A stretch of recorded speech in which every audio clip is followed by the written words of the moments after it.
بچے والدین کے پاس ہوتے ہیں، گھر میں ہوتے ہیں، یہاں تو وہ کچھ نہ کچھ سیکھ جاتے ہیں، لیکن گھر جا کر کیونکہ یہاں پر ٹیچر کو بھی پتہ ہوتا ہے اور بچے کو بھی پتہ ہوتا ہے، وہ کمیونیٹ ہو جا کر آپ ایک دوسرے کمیونیکیشن کر لیتے ہیں، آپس میں بچے بھی کمیونیکیشن کر لیتے ہیں، لیکن گھر میں جو ہے وہ جو لوگ ہوتے ہیں ان کو ان اشاروں کا پتہ نہیں ہوتا، ان کو ان چیزوں کا پتہ نہیں ہوتا. تو والدین کے لیے یا گھر کے کسی افراد کے لیے بھی کچھ ہے آپ کے ذہن میں؟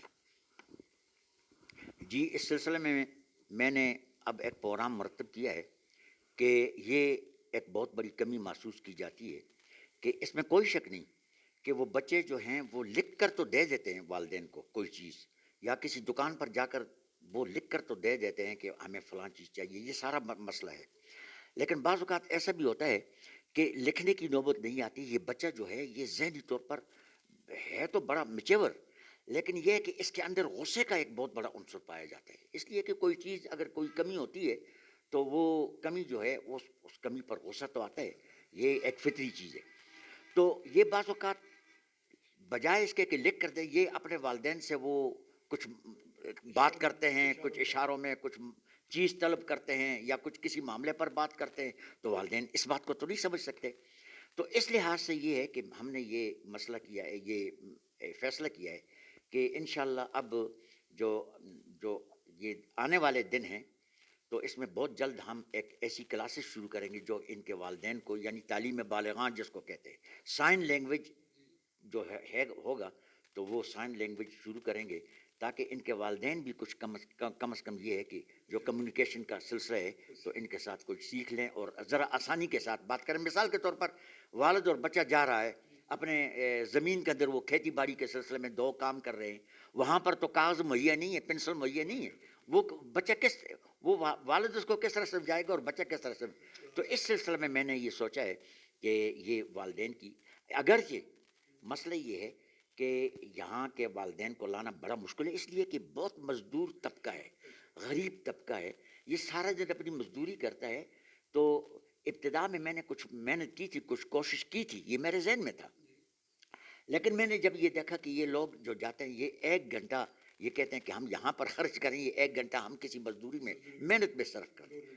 تو اس سلسلے میں نے پھر یہ سوچا، اللہ تعالیٰ سے توقع ہے کہ وہ یہ وسائل میرے لیے بروئے کار انشاءاللہ آئیں گے کہ وہ والدین کے جو کہتے ہیں جی ہم یہ 2 گھنٹے 3 گھنٹے جو یہاں صرف کرتے ہیں ہم اپنی مزدوری پر صرف کر لیں، تو ہمیں کچھ گھر کے لیے آٹا اور یہ چیزیں مہیا ہوں.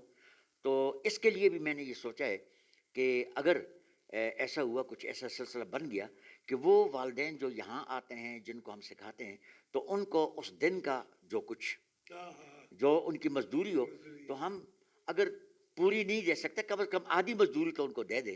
کہ جو بچے ہیں وہ کسی ایک محلے سے آتے نہیں ہیں، کسی ایک گاؤں سے آتے نہیں ہیں. چلو ایک گاؤں کے باہر اسکول کھول لیا گیا، ایک قصبے کے باہر اسکول کھول لیا تو بچے آگے آ جاتے ہیں. آپ کے بچے تو پورے ضلع سے آتے ہیں، کوئی کاغان سے آ رہا ہے، کوئی ناران سے آ رہا ہے، کوئی مانڈری سے آ رہا ہے، کوئی جبوڑی سے آ رہا ہے، کوئی یوگی سے آ رہا ہے، کوئی بٹگرام سے آ رہا ہے. تو آنے جانے کے حوالے سے بھی آپ کو بڑی سنگین مسائل ہیں، بڑے سنگین میں جس کو کہتا ہوں کہ واقعی یہ سب سے بڑا مسئلہ یہ ہے کہ آنے جانے کے جو کموڈیشن ہے اس پہ بھی بے شمار اخراجات ہیں اور وقت کا بھی بڑا ضیاع ہے. تو اس کے لیے آپ نے کچھ سوچا ہے، کوئی بورڈنگ کوئی اس طرح کا؟ جی جی، اس سلسلے میں نے بالکل ابتدا میں کوشش کی تھی. میں آپ کو ابھی جب ختم ہو گیا آپ کا انٹرویو تو فرصت میں آپ کو بتاؤں گا کہ ایک کمرہ میں نے ان کے لیے بڑا کمرہ مختص کیا تھا. اس میں ان کے لیے میں نے وہ الماریاں وغیرہ یہ لگا لی تھی کہ ہر بچے کا اپنا سامان، اس کا تالا وہ سارا ہو. تو 6 بچوں کا 10.5 میں نے یہ بورڈنگ کیا تھا. لیکن مسئلہ بورڈنگ کا جو تھا وہ یہ تھا کہ یہاں پر جو نارمل بچے ہیں وہ اگر بورڈنگ میں رہتے ہیں تو 10 بچوں کے لیے ایک آدمی کافی ہے، لیکن یہاں پر ان 2 بچوں کے لیے ایک آدمی ہمیں مہیا کرنا پڑتا تھا. ایک تو یہ مسئلہ تھا. دوسرا یہ ہے کہ یہ بچے ایسے ہیں کہ جب یہ ایک نیچرل سی بات ہے کہ جو بچہ ذرا بیمار ہو یا کچھ، والدین اس کے ساتھ محبت رکھتے ہیں، بہت محبت. تو والدین اس لحاظ سے وہ وری ہوتے کہ ہمارا بچہ باہر ہے، رات باہر رہا ہے، پتہ نہیں کس طرح رہا ہے، وہ بات نہیں کر سکتا، یہ نہیں کر سکتا. حالانکہ اس لحاظ سے الحمدللہ کہ جب بچے ہمارے ابتدا میں رہے تو وہ مطمئن تھے، ٹھیک ہے. لیکن مسئلہ یہ ہے کہ جب میں نے دیکھا کہ یہ بہت سارے بچے اب ہمارے لیے وہ ہیں، جس طرح یہ انہوں نے بات کی کہ کاغان اور جرید اور ادھر جبوری اور یہ سچا اور یہ اگی وغیرہ کے علاقے سے، یہ بٹگرام سے، بلکہ یہ بچے جو ہیں یہ ایسے ہیں کہ جو آنا چاہتے ہیں یہاں بورڈنگ میں رہنا چاہتے ہیں، تو اس لحاظ سے پھر اس کے لیے شاید وہ میرے وسائل اتنے زیادہ نہیں ہیں، بہت کم ہیں. تو اگرچہ اس کے دو آپشن ہم نے کیے تھے. ایک یہ کہ ایسا بچہ کسی نہ کسی گھر میں رہے. ہمارے اپنے گھر میں دو بچے اسی طریقے سے، باہر کے جو بچے تھے یہ گجرپور سے آگے کے علاقہ کے، ہمارے اپنے گھر میں رہتے تھے، تعلیم یہاں پر تعلیم تربیت حاصل کرتے، پھر گھر میں چلے جاتے. لیکن اس کے باوجود بھی بہت سارے ایسے دو تین دوستوں نے کہا ہے کہ ہم ان بچوں کو اپنے گھر میں رکھتے ہیں، لیکن وہ کچھ ایسا تسلی بخش طریقہ نہیں ہے.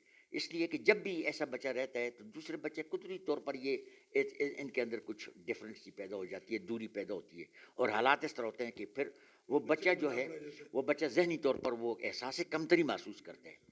سب سے بہتر طریقہ جو ہے وہ یہ ہے کہ یہ یہاں بورڈنگ ہو، اور اللہ تعالیٰ یہ مجھے وسائل میرے لیے یہ کر دے، مہیا کر دے، میسر ہوں مجھے اللہ کی رحمتوں سے اور اللہ کے فضل و کرم سے.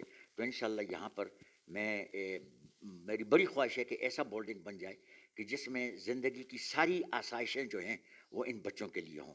دیکھیں جی، آج بھی میں جو بچے پڑھتے ہیں اگر سردیوں میں آپ آئیں تو ہر کلاس میں بچوں کے لیے میں نے ہیٹنگ سسٹم کیا ہوا ہے. میں خود ہیٹر کے پاس بیٹھتا ہوں، گرم ہوتا ہوں، تو یہ بچے جو آتے ہیں یہ سن نہیں سکتے یہ کہ وہ سردی میں بیٹھ. مشتاق صاحب، ایک دوسری جو اہم بات میں آپ کو بتانا چاہتا ہوں وہ یہ ہے کہ اس کے ساتھ ساتھ ہم نے یہ سلسلہ بھی شروع کیا ہے کہ یہ جو گونگے اور بہرے بچے ہیں ان کی شادیوں کے سلسلے میں ہم، اور الحمدللہ کہ یہاں دو بچے ایسے ہیں کہ جن کی شادیاں ہم نے کروائی ہیں. لیکن اس سلسلے میں یہ ہے کہ اخراجات بہرحال یہ سامنے جو چیز ہمارے سامنے جو پل بن جاتی ہے، یہ دیوار بن جاتی ہے، وہ فنڈ کا مسئلہ ہے، پیسوں کا مسئلہ ہے. تو اپنی استطاعت کے مطابق ان دو بچوں اور بچیوں کی ہم نے یعنی کسی طور پر وہ شادیاں کر لی. ٹھیک ہے، اس میں ان کے والدین کی بھی کنٹریبیوشن تھی، لیکن بہرحال ادارہ نے اس کا ایک بہت بڑا فرض نبھایا ہے. جی. دوسری چیز یہ ہے کہ یہ جو میں نے جو پہلے عرض کی تھی کہ یہاں بچے جو ہیں یہ مختلف روزگار یعنی فارغ بھی ہو جاتے ہیں. کچھ بچے جو سیکھ کر جاتے ہیں تو وہ تو اپنا کام کرتے ہیں، لیکن اس کے علاوہ بھی کمی بہت ہے. روزگار کے سلسلے میں ہم یہ کہتے ہیں کہ ان بچوں کو کچھ چھوٹی چھوٹی شاپس یا کچھ اس قسم کے روزگار جو اپنے پاؤں پر کھڑے ہو سکیں، یعنی جو بچے گورنمنٹ سیکٹر میں چلیں گے اکوموڈیٹ کیا جائے گا انشاءاللہ. ان کو یہ مختلف جگہوں پر، بالکل جزاک اللہ. تو یہ اسی طرح مختلف جگہوں پر باقاعدہ سے 2% کوٹا ہے جی. لیکن اصل میں بات یہ ہے کہ جہاں سورسز ہوں، جہاں سفارشات ہوں، جہاں یہ انشاءاللہ سر جی، ہم آپ کو یقین دلاتے ہیں انشاءاللہ نیکسٹ میں منیر فاؤنڈیشن ضرور کموڈیٹ، منیر فاؤنڈیشن سے فارغ التحصیل بچہ ضرور کموڈیٹ ہوگا جی. انشاءاللہ. تو ہم یہ چاہتے ہیں کہ یہاں کے جو اساتذہ ہیں، یہاں کے جو بچے ہیں، یہاں یہ ایک بہترین معیار پر ہوں. تو یہ ان کے ذہن میں یہ چیز آ جائے کہ ہم بھی ایسے ہیں کہ اگر ایک چیز کم ہے لیکن ہم بھی معاشرے کے اندر دیگر لوگوں کے شانہ بشانہ کھڑے ہو سکتے ہیں، ہم ان کے برابر ہیں. یہ اصل میں میری مشتاق صاحب زیادہ کوشش جو ہے وہ ساری یہ ہے کہ یہ بچے احساس کمتری سے نکل جائیں، یہ اپنے آپ کو محسوس کریں کہ ہاں ہم بھی اس دھرتی کے اوپر چل پھر رہے ہیں، اسی دھرتی کے لوگ ہیں، اور جس طرح ان کو اللہ نے پیدا کیا اسی طرح ہمیں بھی پیدا کیا ہے. جس طرح ان کو جو اللہ نے جو آسائشیں دی ہیں ہمیں بھی مہیا ہو سکتی ہیں. تو یہ اصلی بات جو ہے یہ. اچھا یہ سب جاتے جاتے میں چاہتا ہوں کہ آپ والدین کمیونٹی کے حوالے سے آپ کا پیغام بھی ہو. ہم سمجھ رہے ہیں کہ یہ ساری چیزیں آپ اپنے زور بازو پہ کر رہے ہیں، اور اللہ تعالیٰ آپ کی عمر میں، جان میں، مال میں، اولاد میں برکت عطا فرمائے. یا سب میں پھر آپ کو اس بات کا یقین دلاتا ہوں کہ آپ کی بخشش کے لیے یہی کافی ہے کہ آپ نے لوگوں کو زبان فراہم کی ہے، آپ نے لوگوں کو سماعت فراہم کی ہے، اللہ کے فضل سے آپ نے فراہم کی ہے. لیکن ایک بندہ جو ہے وہ اکیلا کچھ بھی نہیں کر سکتا. اور آپ کی گوش گزار کروں، یہ کہنا تو نہیں چاہیے لیکن بہرحال یہ جو رمضان آ رہا ہے تو میں یہ تقریباً 15-20 سال سے یہ رمضان پیکج کا سلسلہ کچھ حضرات نے تو الحمدللہ اب شروع کیا ہے، دیکھا دیکھی اب شروع کیا ہے اور بڑے اچھے طریقے سے چل رہا ہے. لیکن ابتدا میں جو میری اپنی جو استطاعت اور جو قوتیں تھیں تو اس سلسلے میں رمضان پیکج کے وہ لوگ جو کہ شام کے وقت افطار کرتے ہیں اور چائے کی پیالی کے ساتھ افطار کرتے ہیں. سحری کو ہمارے سامنے 3 4 چیزیں افطاری میں سحری میں پڑی ہوتی ہیں، لیکن ان لوگوں کو شاید پانی اور قہوے کے سوا کوئی چیز ان کو میسر نہیں ہے. تو میں نے یہ کہا، میں نے ایک بار جمعہ کی تقریر میں بھی بہت 3 4 سال پہلے بھی کہا تھا کہ ایسے لوگ ہونے چاہیے کہ جو اپنے اپنے محلہ میں ایک ایک فرد کو یعنی رمضان کے سلسلے میں اپنے ساتھ شامل کریں. تو الحمدللہ میں یہ یوں سمجھیے کہ یہ ادارہ جو ہے یہ اپنی طرف سے یہ کام بھی کر رہا ہے. تو رمضان کے پیکج جو ہیں وہ بھی شروع ہو رہے ہیں. یہ میں نہیں کہہ سکتا کہ کس کس کو دیتے ہیں، اس لیے میں نے صرف یہ لوگوں کی توجہ اپنی طرف نہیں بلکہ اس سلسلے کی طرف متوجہ کی ہے کہ رمضان کے حوالے سے کہ وہ آپ بھی تعاون کریں، آپ بھی کوشش کریں. اس لیے کہ میں یہ نہیں کہتا کہ کہاں پر ہے، کس طرح میں دیتا ہوں، کس طرح کرتا ہوں. یہاں بفا کے اندر ایک دکاندار ہے جو وہ سارا سلسلہ جو ہے وہ نپٹاتا ہے، وہ چلاتا ہے. کچھ لوگوں کو ان کا پتہ ہے، جو وہاں سے وصول کرتے ہیں ان کو پتہ ہے، لیکن میں نے کبھی اس کی تشہیر نہیں کی. اور الحمدللہ کہ یہ سلسلہ جو ہے یعنی صرف بفا میں نہیں بلکہ گرد و نواح کے اندر بھی جو ایسے افراد ہیں جہاں تک میری رسائی ہے تو وہ رمضان پیکج ان کو پہنچ سکتا ہے. دوسری چیز جو بچوں ہی کے سلسلہ میں میں نے آپ سے عرض کیا تھا کہ یہ بچے جو ہیں یہ باہر سے بھی دور سے بھی آتے ہیں. کسی وقت یہ بچوں کے ساتھ تعاون ہوا کرتا تھا، بسوں والے یا یہ کیا کرتے تھے، وہ بچوں کو لے آتے.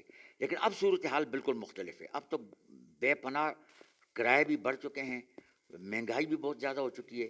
والدین اتنے غریب ہیں کہ وہ چاہتے ہوئے کہ بچے یہاں ہم اس اسکول کو لے آئیں لیکن پہنچا نہیں سکتے. اب میں شب و روز مختلف جگہوں پر میں نے میٹنگیں کی ہیں، خاص طور پر یہ اس تعاون کے لیے نہیں، اپنے ساتھ نہیں، بلکہ اس کے لیے کہ کوئی مجھے ایسے طریقے بتا دے کہ کس طریقے سے آسانی کے ساتھ وہ بچے جو دور دراز کے بچے ہیں وہ آ سکتے ہیں. تو میں یہ کوشش ان کو کرتا لانے اور لے جانے کا مسائل حل ہو جائے. جی مسائل حل جاؤ. میں یہ کوشش کرتا ہوں کہ یہاں جو ٹرانسپورٹیشن کے جو صدر ہیں یعنی جو ٹرانسپورٹ کے صدر ہیں وہ ہیں بفا کی ہے، لیکن ابھی ان سے میری ملاقات نہیں ہوئی، فون پر میری بات ہوئی ہے. تو وہ اس سلسلے میں کیا تعاون کر سکتے ہیں، کچھ ایسا کارڈ ہمیں دے دیں، ہم اپنی طرف سے ایک ایسا کارڈ بنا لیں کہ جو بچے کے اس میں اور کسی گاڑی کے لیے کھڑا ہو جائے تو گاڑی اس کو ایک بچے کو، زیادہ نہیں، ایک گاڑی ایک ہی بچے کو یعنی جو جس راستے پر جاتی ہے تو راستے میں اس کو اسکول کے پاس چھوڑ کر چلی جائے، واپسی میں وہ بچہ کھڑا ہو اور کوئی ایک آدھ گاڑی آتی ہے وہ اس بچے کو یعنی وہ کارڈ دیکھ کر اس بچے کو بٹھا کر، یہ ایک کار خیر ہے. ہمیں یہ پتہ نہیں ہے کہ کون سی گاڑی لے جائے گی یا کون سی گاڑی لائے گی، لیکن یہ بہرحال یہ چیز جو ہے ان لوگوں کے دلوں میں جو ٹیکسی کرتے ہیں، جو بسیں چلاتے ہیں، جو اپنا کاروبار اس طریقے کرتے ہیں، ان کے دلوں کے اندر بھی یہ احساس پیدا ہو جائے کہ یہ بچہ جو ہے گونگا اور بہرا بچہ ہے، یہ کھڑا ہے، اس کو گھر تک پہنچانا ہے اور یہ واپس ہے. وہ نہیں کہ اس کو علیحدہ گاڑی میں پہنچائے، جہاں سواریاں بیٹھی ہے اس کو بھی کسی طریقے سے سواری میں بٹھا. یہیں پر آپ کو بات کروں سر، اگر سر جی ہم اپنے بچے کا یونیفارم ہی یونیک کر لیں، اس کا یونیفارم ہی یونیک ہو، وہ پیلے یونیفارم میں ہو، وہ مطلب اس کے بالکل ڈفرینٹ یونیفارم ہو، دور سے نظر ہی آئے کہ یہ المنیر فاؤنڈیشن یا گونگا میرا بچہ ہے، تو اس لیے بڑی اچھی بات ہو جائے گی. کارڈ سے یہ زیادہ اچھا ہوگا. جی تو نہیں، یونیفارم بھی کا یونیک یونیفارم ہے، وہ ہے، وہ سارے پہچانتے ہیں کہ یہ المنیر فاؤنڈیشن کا. اس میں مزید ہم وہ کر سکتے ہیں، لیکن پھر بھی میں اس میں کوئی اور یہ یعنی وہ جتنی فیسلٹیز ہیں وہ میں نہیں لینا چاہتا. میں صرف اور صرف اونلی جو یہ ڈیف اور یہ بچے ہیں، گونگے اور بہرے بچے ہیں، انہی کے لیے کہتا ہوں. کیونکہ ویسے نارمل بچے تو آتے ہیں، اپنے گھروں سے آتے ہیں اور وہ ایک جگہ پر مہیا ہو جاتے ہیں، لیکن یہ بچے جو ہیں یہ ایک جگہ پر مہیا نہیں ہوتے، یہ دو ایک جگہ پر، دو دوسرے گاؤں میں، ایک تیسرے گاؤں میں، اس طرح دور دراز. اچھا آئی صاحب، جاتے جاتے اختصار سے وقت کے دامن میں ہمیشہ اختصار رہتا ہے. جو والدین آپ کو سن رہے ہیں اور وہ آنے جانے سے اور غربت سے یا بچے کی جدائی سے پریشان ہو کر بچوں کو اسکول نہیں بھیجتے، ان کے لیے جاتے جاتے کیا پیغام؟ دیکھیں جی، ان کے لیے تو یہ ہے کہ بچہ اصل میں آپ لوگوں کی جو اصلی جو دولت ہے اور جو ورثہ ہے وہ آپ کا بچہ ہے. اگر آپ کا بچہ ٹھیک ہے تو آپ کی ساری زندگی ہی نہیں بلکہ آخرت کی زندگی بھی آپ کی اچھی ہوگی. اگر وہ بچہ جو ہے مثال کے طور پر آپ کی نظروں کے سامنے وہ لطر پڑا، آپ کی نظروں کے سامنے وہ بے راہ رو ہو چکا، آپ کی نظروں کے سامنے وہ اپنے پاؤں پر نہیں کھڑا ہو سکا، تو میرا خیال ہے کہ زندگی ہی میں نہیں بلکہ قبر میں بھی ایسے والدین کی جو ہڈیاں ہیں وہ سلگنے لگتی ہیں. اس لیے کہ بچہ تو بہرحال دل کا وہ جگر کا ٹکڑا ہوتا ہے. ماں اپنے بچے سے ایسا پیار کرتی ہے کہ اس کے سر میں اگر درد ہو تو ماں کے جگر کے اندر درد تھک جاتا ہے.